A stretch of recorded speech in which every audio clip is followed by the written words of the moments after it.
Dr. Penelope Jones, and she is the co-founder and CEO of Byterat, a cutting-edge cloud platform designed for battery labs to automate their data management and analysis processes so that companies can extract critical business insights from their battery data.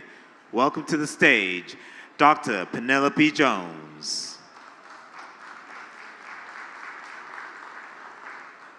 So I am Penelope Jones. I'm the co-founder and CEO of Byterat.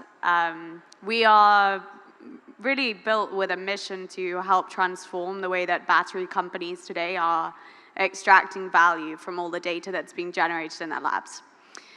And really delighted today to announce a partnership, and you'll see a press release coming out about this on Monday next week, but delighted to announce that we will be partnering with the BIC to help manage all of the data that's being generated in their labs. So we'll be really excited to talk to some of you if you're interested in learning more about this.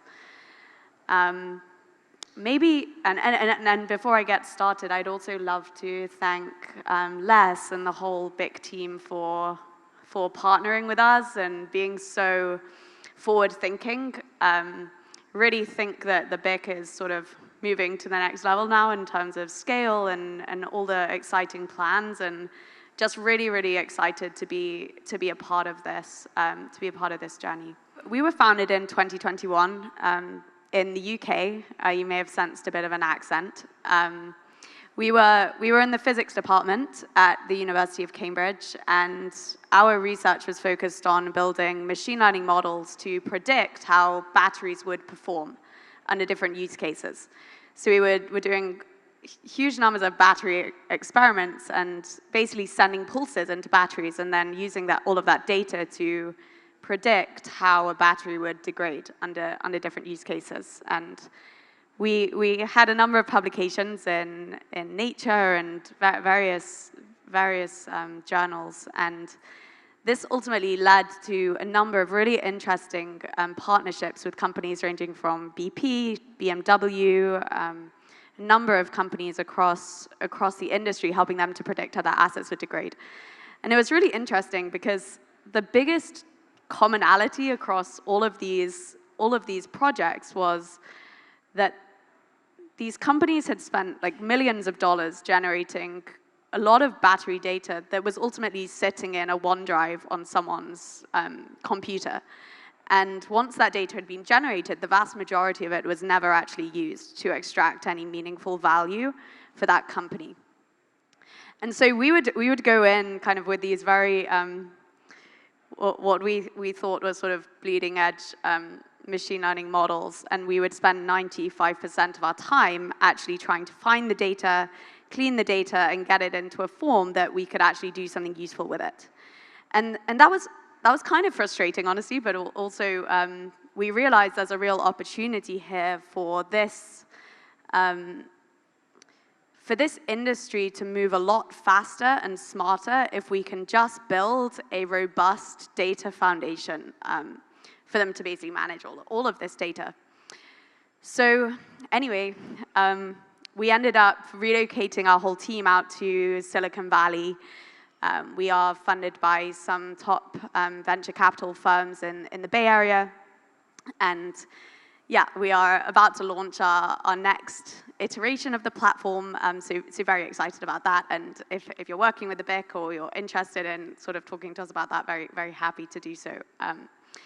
But yeah, I thought what I would do now is just kind of outline some of the challenges that we've seen companies across the space face when it comes to data management, data analytics, and maybe some of you, if you've spent time in a battery lab, would have some familiarity with these challenges. So I think this basically gets the message across that I was alluding to, which is that these companies are spending really millions of dollars each year generating a lot of battery data to answer some critical questions, ranging from how does this new material that I'm integrating into my battery impact the energy density or the cycle life or the charging time or the safety of the battery, all the way to a company that is not making batteries, but is validating batteries and integrating them into their product and trying to think through what is the impact of this charging algorithm on cycle life, or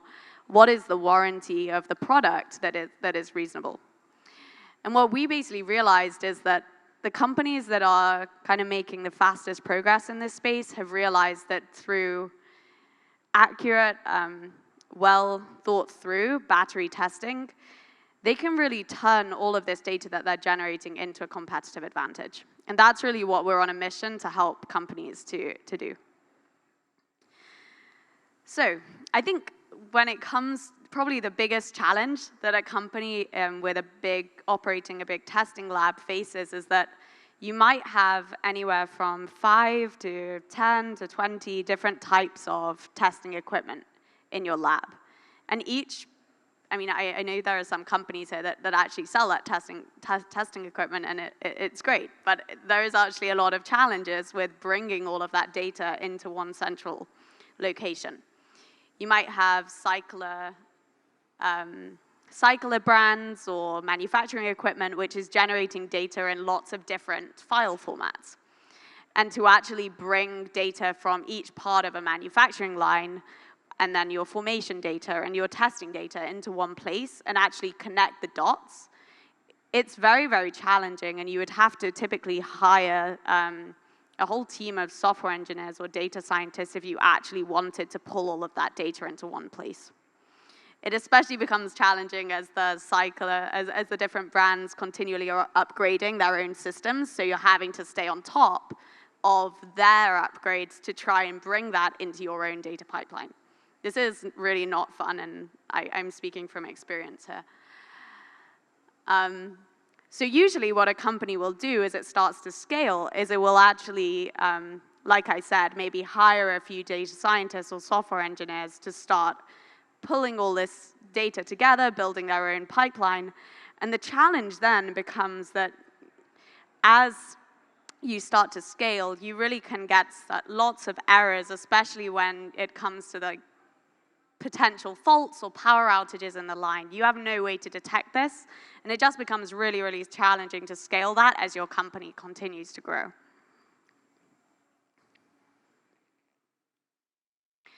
So usually what then happens is you start to realize that you're making these decisions about all this data, from all the data that you're generating, and critical decisions that can materially impact the product that you ship, but you don't necessarily know whether the metrics that you're receiving from the lab are actually matching to the experiments that are being run in the lab.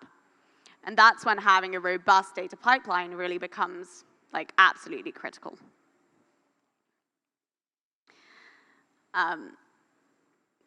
The other question that we're hearing a lot from the industry is, how can we move faster, basically?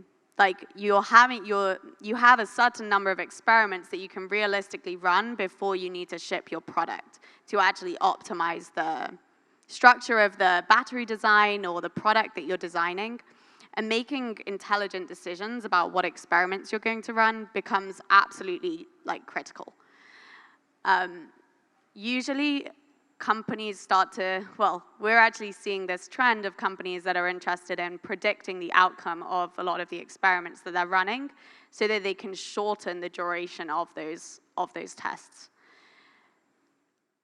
And I can come back to that, but I think what this leads really nicely onto is thinking about how to actually make use of advances in machine learning and artificial intelligence, and actually pulling in all of the data that's being generated in these labs so that you can build models of how your tests are likely to kind of finish, so that you can reduce the number of tests that you have to run, the duration of those tests, etc. And some of the companies that we're working with now are really interested in integrating machine learning models into their planning, but also just into the entire design process. We are at this stage where we have just launched our next generation of the platform. We're really, really excited about this. it is kind of, I mean, I'm biased, but it is kind of state of the art in terms of performance and speed. We're really excited to be working with the BIC on a new partnership. And yeah, just really, really grateful to be here. And yeah, hope I can meet some of you after this if you're interested in talking more about how to get more value from your battery data. So yeah, thank you.